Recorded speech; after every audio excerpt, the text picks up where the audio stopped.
Welcome to the Travel Business Unpacked, where passion meets possibility. Here's your host, Meredith Calloway.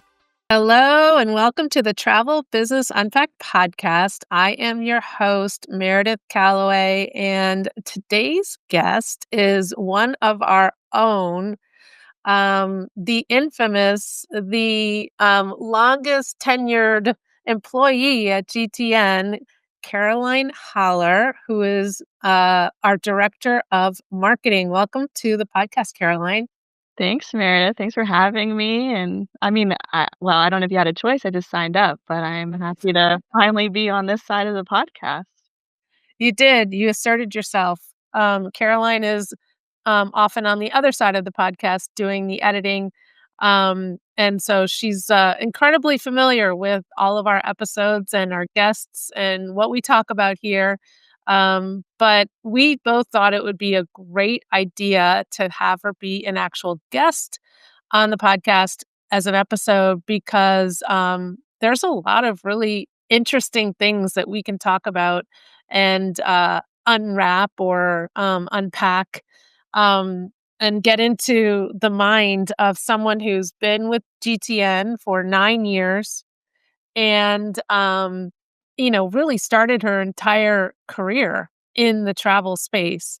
So let's start there, Caroline. So why don't you tell everybody listening how you got to be hired by Gifted Travel Network?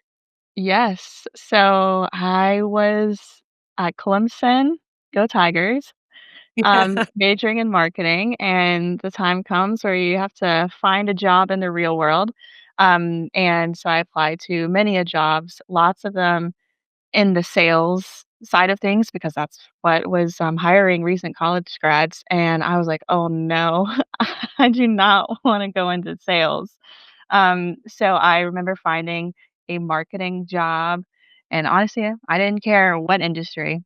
A lot of the jobs I was looking at, it was power tools, it was engineering, it was, like, parts for, Yeah. I don't know, automotive, you name it. That's kind of what was looking for new college graduates. So I interviewed. It's about 2 hours from Clemson, where GTN is based. So I went up to Mooresville, North Carolina, and then I guess the rest is history. Started there in 2016 as marketing associate. A few years later, became digital marketing manager, and then a few years after that, became director of marketing and joined when there were 6 of us working at GTN to now almost 30. And yeah, what a journey it's been. It's been quite the journey. So you've really seen GTN go from pretty much its infant stage to now, I don't know, would you call us a teenager or do you think we're actually a young adult? I think I we're w- probably adult. I would say young adult. I know, like, when people would ask me what I do, I at the beginning, I said I work in marketing for a small travel company. Somewhere along the way, I dropped the small, and so now I say I work in marketing for a travel company, um, now that we're not small anymore. Yeah. So yeah. Yep. Just saw this week's sales report and in the fourth quarter, we're, not quite halfway through the fourth quarter of the year and we crossed the 200 million line, which when we first started GTN and GTN was pretty much a concept, Jen, Vanessa, and I would talk about how we wanted GTN to be $100 million agency within 10 years. And we made that. We're actually now a $200 million agency within 13 years. So that is, I mean, incredible growth. So for you to be able to be a part of that at such a young age, I think is really cool. And I just think that you probably have a lot of really interesting things to talk about with your friends when you talk about what you do at work, because you've seen an absolute lot. So, um, talk to me in the travel industry, especially as travel advisors. The mean or median age is probably, I don't know this for a fact, I'm just taking a wild guess, but I'm gonna say is in the 50s. Right. Median age, demographic is probably 80% women. Um, and so it's always been a profession for those of us in not, in the um older years. um whether we're raising our kids or our kids are now we're now empty nesters. um so and it's a very different experience, I think.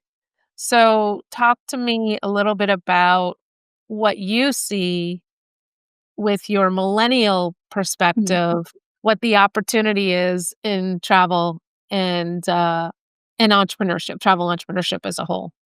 Yeah, so much. I've gotten to go to a few events lately, in the last couple of years for young people in the industry. And what we say young is like under 40. That's kind of the age we're doing. I mean, I started in this industry when I was 21. I celebrated my 22nd birthday, like with GTN, because I think it was 2 months after I started, and I didn't know if I could take the day off.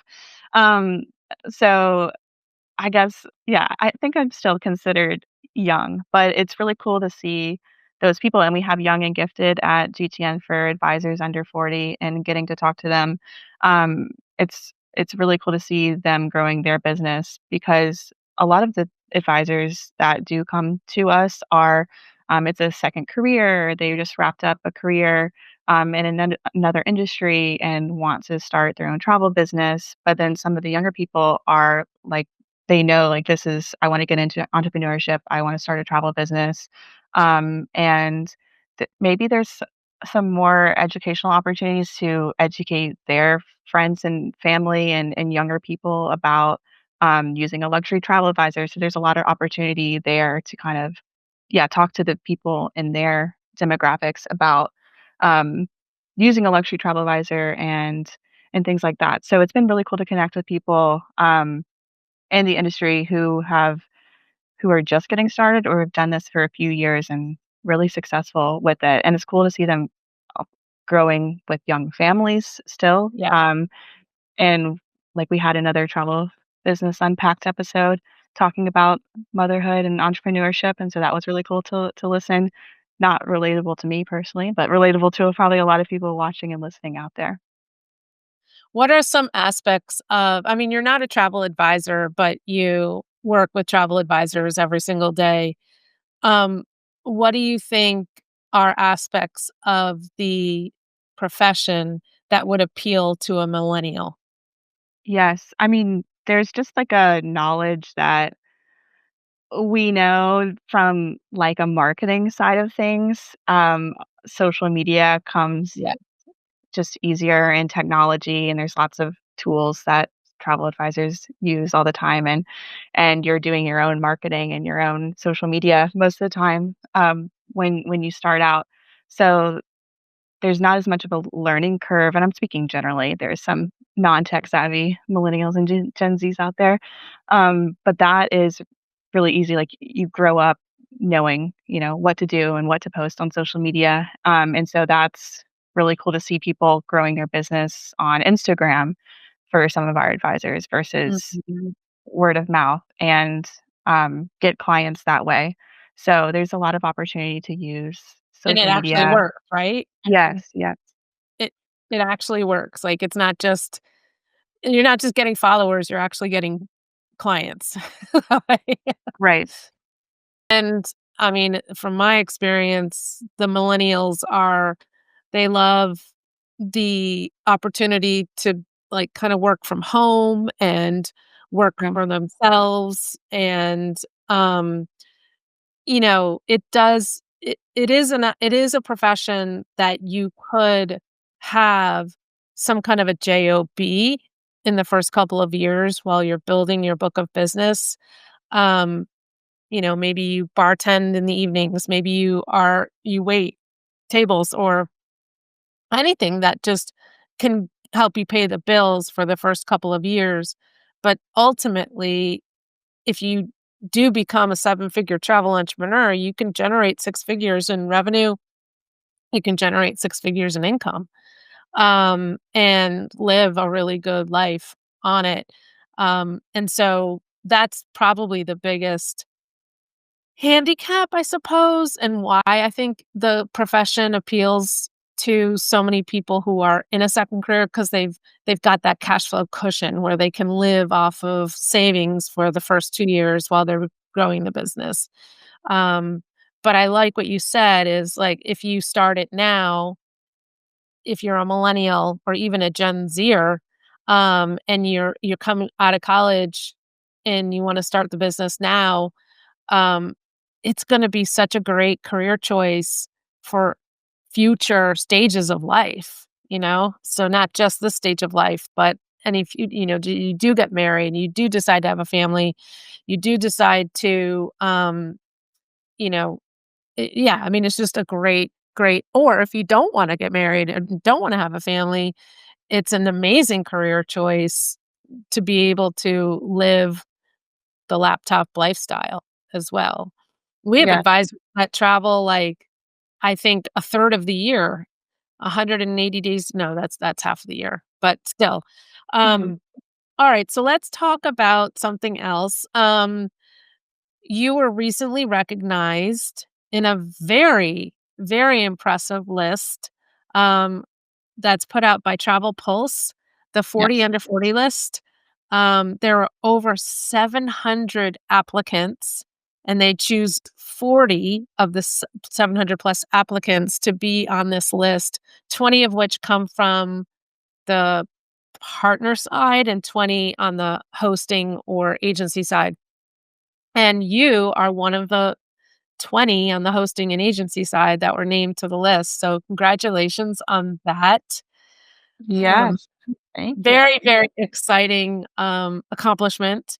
Um, and there's a lot of really impressive people on that list with you. So I hope you're very proud of yourself for making that. Um, what what does that mean to you? Yeah, I mean, so much. Yeah, thank you. Thank you for that. So it's 20 advisors on like the supplier side and 20 people on the supplier side, 20 people like advisors. So it's really cool to be on that list. I've met a good amount of people throughout events that I've been to over the last couple of years, so it's cool to see some familiar faces.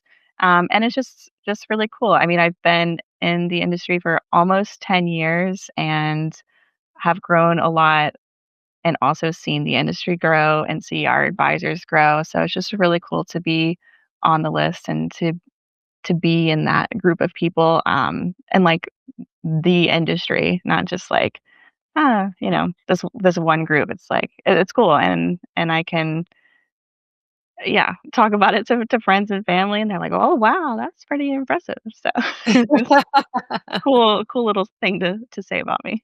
So I'm really happy to be on that Very, list. very cool. And I think it's very well deserved because, you did start with us when there were only six people, and now we've grown so much and we really have changed a lot, over those years. And the industry's changed a lot, like you said.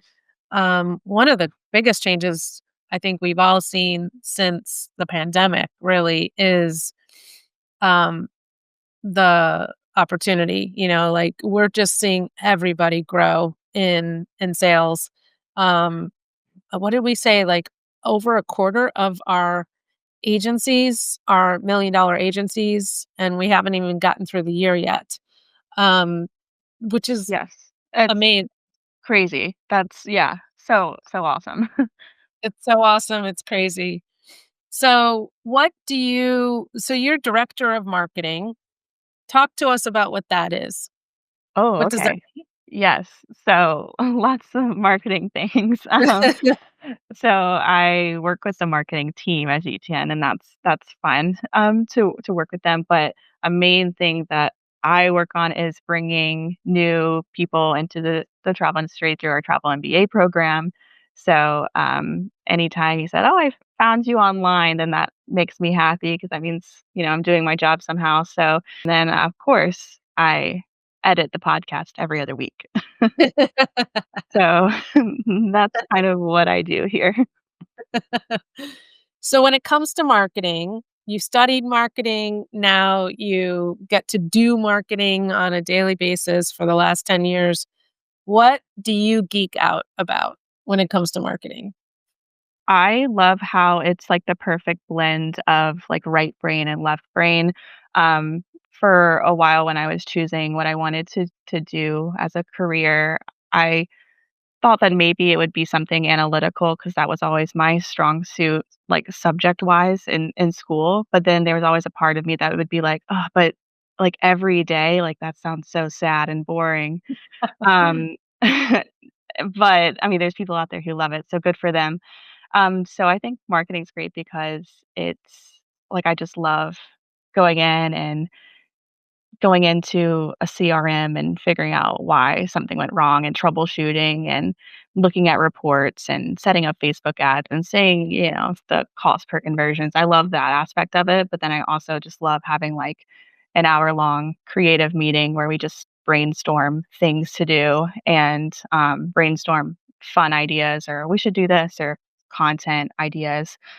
So I'm able to do both of those things and, I think some people who are like that analytical left brain maybe are scared about marketing Yeah. because they're like, "Oh, I have to come up with these, like, creative concepts." But I guess just really lean into, like, that analytical side, like, just because you're a numbers person doesn't mean you can't do marketing and vice versa. So I just love how it's the perfect blend of those things, and which also means that you're never bored because there's always something to do, and if, you are bored with one thing, you just jump to the next. I love the flexibility of just, like, the day-to-day in marketing. So we're about to have host the Seven Figure Travel Business Summit in a couple of weeks. And it's a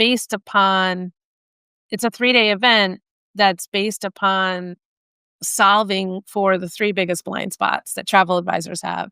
And one of the biggest blind spots they have is knowing how to attract clients or market the business. From your perspective, what do you wish you could help them understand Mhm. and so that they would do a better job at marketing? What do you Mhm. think that they're really missing?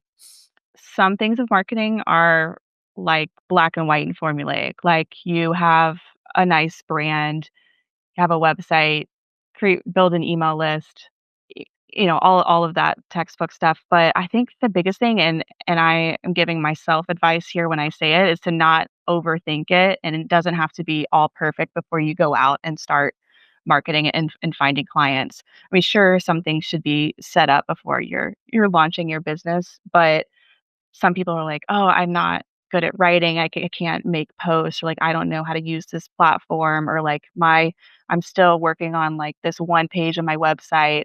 I think all of that really slows people down who are in this industry and it scares people away from marketing when it's really just I don't send out a postcard and say like, "Hey, I'm starting a business," or call someone up and say like, "Hey, I'm starting a business. Let me book your travel." Like, it doesn't have to be so perfect and so by the book, because yeah, and I get caught up in that myself because I like to have things lined up and check things off the list before we go out and do it, but, and I'm not saying it doesn't have to like, don't have a great brand and a great website because I think all those things are important, but don't wait, like, months or, like, don't wait around for months, Mhm. Don't before get into that perfection Yeah, paralysis. exactly. Yeah. Yeah, we definitely see that.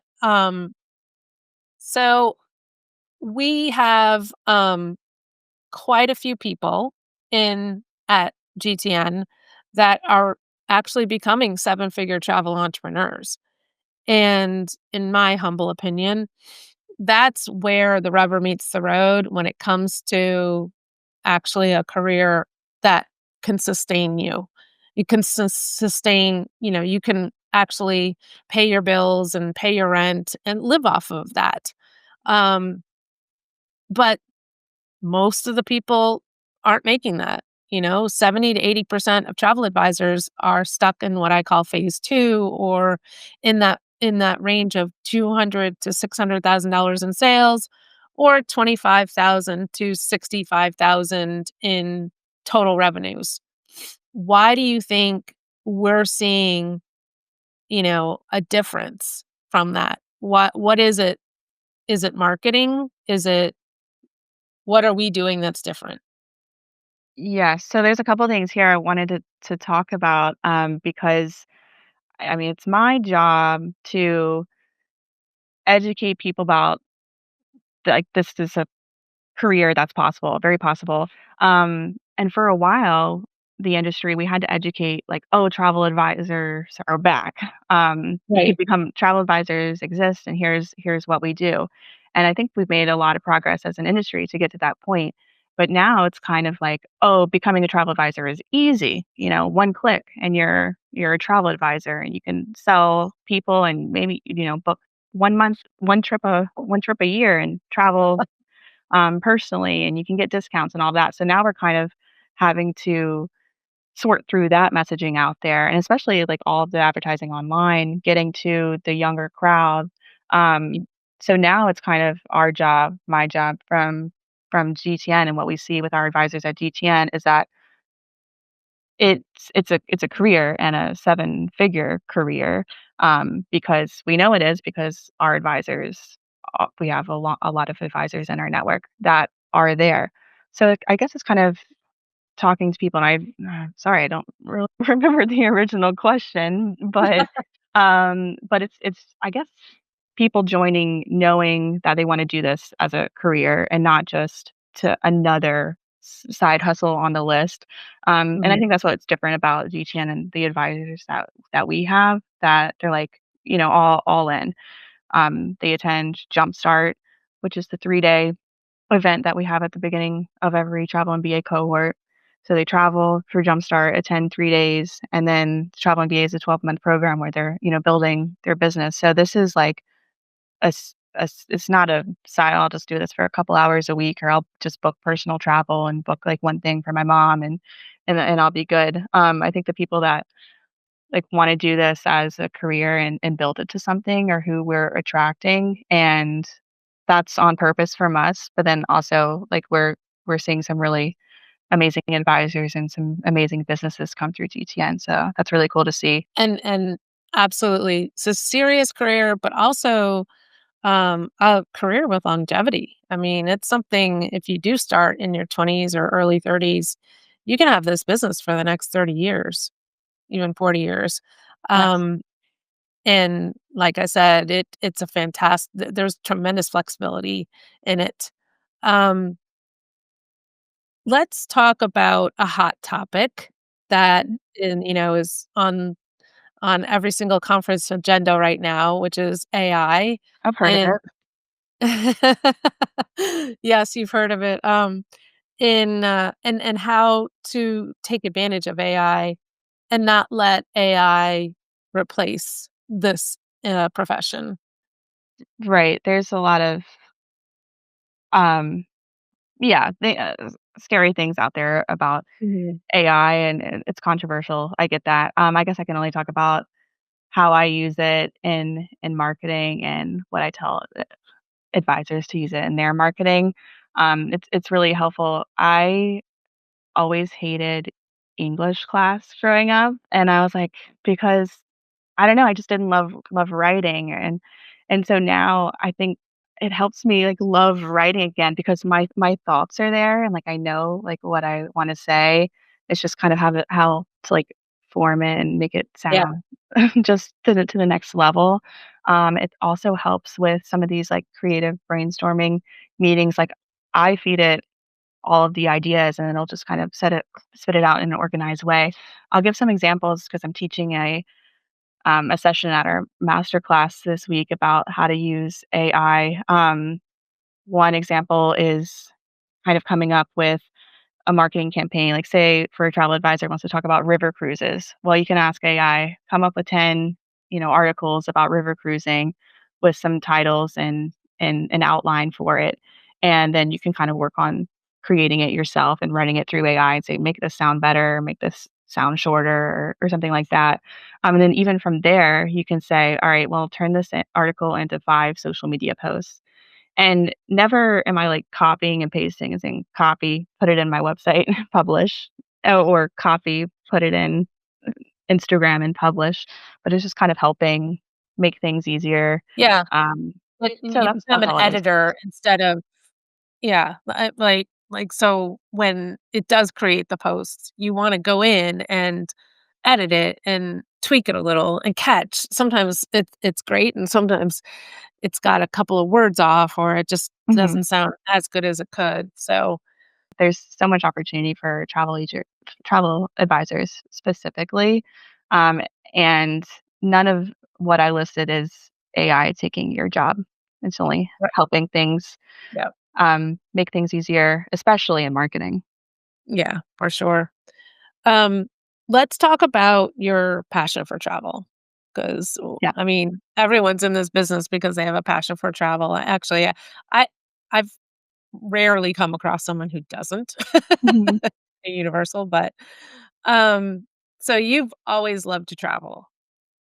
Yes. Well, I'll get into why I'm hesitant about Yeah. that because, but I grew up going on we had some really good trips with my brother and my grandparents.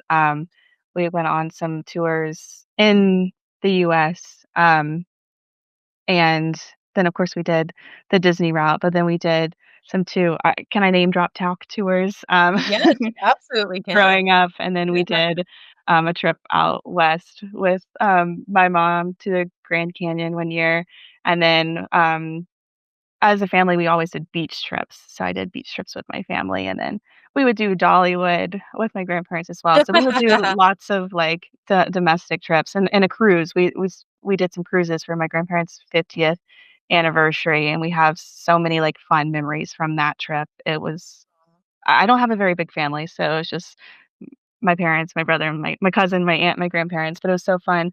And then my mom is a French teacher and she's retired now, and my grandmother was a French teacher. So we always kinda had, like, a France love. Yep. My grandmother would take her high school kids to France every year, and then my mom studied abroad in France, and so then when it was time I was a sophomore in college, I was like, "I kinda wanna go somewhere next semester." Um, and obviously I wanted to go to France, but I was looking at Italy because I love Italian food. It just so happened that Clemson had, like, a direct Clemson, like 15 students from Clemson in Paris, which is perfect for the business school. So it was just everything was perfect. It was the classes I needed. It was like with people from Clemson, which I loved, and it was in Paris, my number one city. So I went to Paris and we had the school there. The education, I'm not sure how much I got out of the education. Not because it was just I don't know, the French education system is another podcast, but, they did give us multiple spring breaks, and so I got to do the classic hostel backpack. I Yeah. carried 1 week's worth of stuff in a backpack, experience, studying abroad. I was 19. I went to a couple different countries, and I went to 11 countries, I think, and it was just so fun, to do that, and then so afterwards, I like, I that was really fun to do.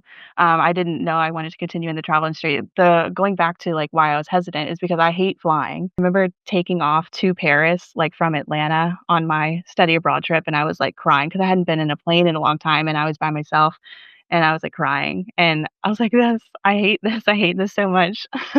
So people always ask, like, "Oh, so you don't travel?" Like, "No." I've been back to Paris twice since then. I've done 3 European river cruises with DTN on Symposium. I did, the longest flight, I think, was the Munich to Charlotte Lufthansa flight. It was, like, 10 hours. Um, so Yeah. I think the longest flight I've been on is ten hours. So I am slowly kind of getting over it. I went to, hypnotherapy one You time, did. Okay. because I had a European river cruise coming up, and I'm like, why am I dreading this?" Yeah. Like, this is such an incredible travel opportunity. Why am I dreading going?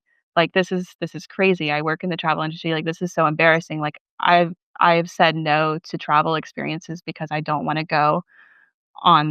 take the flight to get there, which is crazy, and I was like, I can't live my life like this." So, Yeah. I tried hypnotherapy.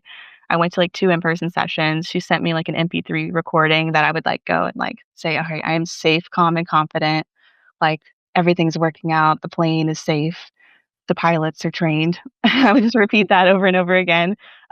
So that's helped a little bit. I'm not as anxious, like, booking the trip, but I still kind of freak out a little bit with turbulence. But I will say, if there's anyone else out there in a similar position, try hypnotherapy, and then, I also try, a couple glasses of wine.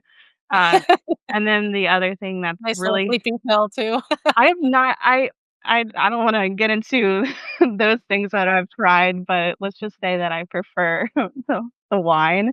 Uh, Sometimes I'll maybe do a NyQuil, but then, you gotta choose between the 2, so I'll, like, yeah, do something, your substance of choice, I guess, and then, the other thing that helps out is flying first class whenever it makes sense to do so. So it's kind of Does it make a difference for your fear? Yes, you're kind of, like, more distracted by, like, all of, like, the Yeah, meals, and can I get you something, and here's a yeah, towel, and here's some, yeah, warm almonds. And it's like, yeah, okay, it's passing the time, and then you don't feel as, like, claustrophobic and cramped, yeah. and you can kind of relax, and they serve you wine there. So it helps a little bit just kind of being distracted and being more comfortable. Um, I think, of course, if a big wave of turbulence hits, then I'm back to the beginning, but, I'm slowly going through it. I had a really busy travel summer of going to many places, so I'm really close, and I'm excited. Maybe one day I will go to Asia. I'm not sure when that day will come, but if an opportunity presents itself, it'll be hard to pass that up. So that's on my list for some time down the road. But working in the luxury travel industry, it's kind of hard being spoiled already at my age. Yeah. But I love it.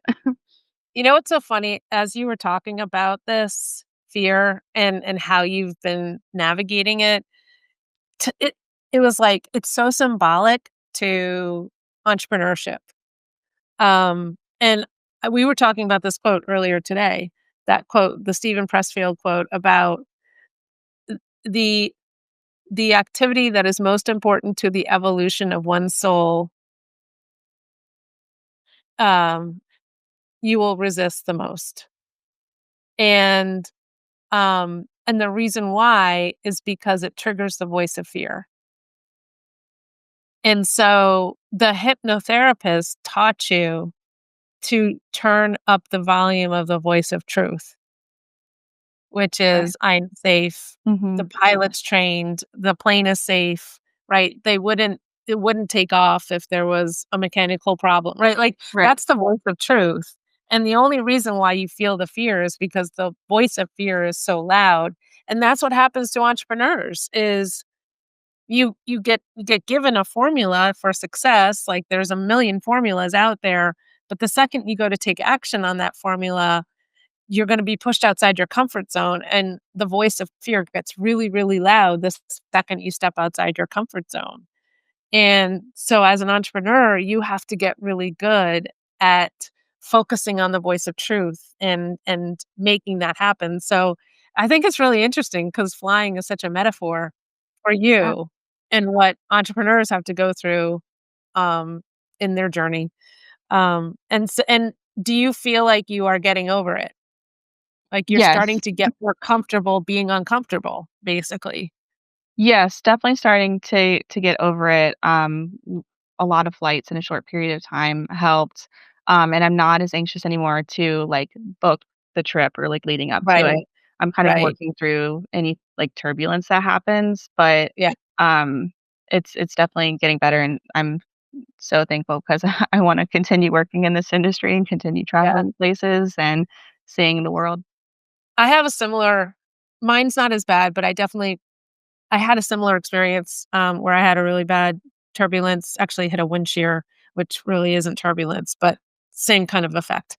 Um, And ever since then, every time we hit turbulence, I kind of freak out. And I've been working through it myself. So I'm curious when you are having one of those moments where, oh shoot, please just smooth out. I can't stand this kind of turbulence. Do Mhm. you look around at other people and just marvel at their Yeah. absolute unawareness of the turbulence? Like, It's how do you do that? it's crazy. I'm like, hello?" And some people are just like, working or they're sleeping. It's like, Sleeping, yeah. I can't understand the sleeping thing. I've probably gotten an hour at most sleep on a flight, but it is crazy to think about. Sometimes I just kind of, like, lean into, like, the chaos. I'll, like, listen to a really, like, upbeat Yeah. song or, like, a really crazy guitar, like, rap song, and then just maybe, like, just, like, rock with it. I probably look crazy. So if they look around, they're like, "What the is this girl doing?" Um, or I'll turn to my seatmate and be like, "Let's talk about something," and just to be distracted or lean into it. So, but it's crazy to see the people who are just like I would love to be so unaffected by turbulence on a Well, plane I think, there's a chance you might get there someday. someday. And then once you get there, then you're gonna have to, like, start a whole program on how to teach people to get over their fear of flying. Yes, or I've definitely looked up all the ones that are out there. Alright, well, we are getting to the very end of this episode, so, Caroline is no different than any other podcast guest in that she has had some really incredible travel experiences based upon, working in this industry for as long as she has. So, want to share with us one or two of your favorite pinch me, I can't believe I get to do this for a living moments in your career? Oh, this is so hard. I, like, had 2 down, but I'm like, "Oh, there's another one." Um, but I okay, so recently I went to Alaska, which was so cool because I had never thought about going to Alaska. I was like, Yes, "Oh," I totally can like, relate to that. I don't But need you went to to. Alaska because you were representing Yeah, so it was the Future Leaders in Travel event in Alaska. They have it every year, so I was representing not every year GTN. in Alaska, Oh, but yeah, not every year. Normally, it's in the Caribbean, so this one was, like, Alaska, Future Leaders in Travel, and so GTN was one of the sponsors, so I presented and networked and all that in Alaska, but it was super cool because it wasn't on my radar, and probably if I was in the height of my fear of flying, maybe something I would have passed up on. So I'm mm, so excited that, like, I went and I had low expectations, no offense to Alaska, but now I'm, like, super into Alaska and would recommend it to yeah, anybody, especially those who are really outdoorsy. yes. So that was really cool. I just went on all of the excursions I could and saw glaciers and moose and everything, I typical would Alaska stuff. totally agree with you there. I had the same kind of expectation of Alaska. So, Yeah. all right, let's share go ahead. Oh, What's number 2 and number 3? okay. I You can share mean, 'em all. do I put all 5 river cruises I've been on as, like, number Yes. 2? Because that was so cool. I think also something that I'm like, that wasn't on my radar, especially, like, as someone of my age, is not typically a river cruiser, but the ones that we've been on, especially Symposium, like, chartering the ship and it's just, like, GTN people because we have so much fun at these events. Well, Yes. imagine, like, having so much fun at an event with 5 days of, like, just those people in a country like France. The last one was in France, which was super Right. cool 'cause, my French background. So that one was really cool, and then the other one, You were like a I kid in a candy store when we were in France. it was so cool. I don't even speak that much French, like, because I was traveling with a bunch of Americans when I was in French last time, and then the French people would just rather speak Yeah, their English than my bad French. Um, but, I but it tried. was clear you were in, like, your happy place. Yes, it was super cool, and I've never been to the South of France. Yeah, So, that one, yeah, and then I guess the other one, and, maybe I'm missing one along the way, but, when I was talking about, like, staying in some of these luxury properties, I stayed at the Waldorf Astoria in Cabo, and it was just such a nice hotel and a suite, like Yeah. a suite, the bathroom. At that point, I was living in a studio apartment. It was like 4 times the size of my apartment and just so, like, nice. And I was like, "Wow." I was, like, taking video and sending it to everyone I knew. I went to the spa. I was like, "Oh, wow. Like, this is cool." 'Cause, Yeah. my friends that travel from work, they're, in the Yeah. in the courtyard in Pittsburgh, Exactly. It's a and I'm at little the bit Waldorf different. Astoria in Cabo. I've seen that property and it's stunning. I mean, I They haven't stayed there, but I've seen Yeah, it from afar I and think they recently renovated it too, 'cause yeah, an advisor was just there. She tagged us on our, Instagram stories. That's a plug if you wanna follow GTN on Instagram, Gift to Travel yep, Network. yep. Well, this has been really, really fun and really, really enlightening. So, thank you for joining me today. And thank you, everyone, for listening to this podcast episode. Reach out to us if you have more questions for Caroline. At, let's see, do we have a marketing at giftedtravelnetwork.com? We do. All right. So reach out to us if you have a question for Caroline and being a millennial trying to get into the travel industry. All right. Thank you, Caroline. Thank you. We'll see you all on the next one. Bye, everybody.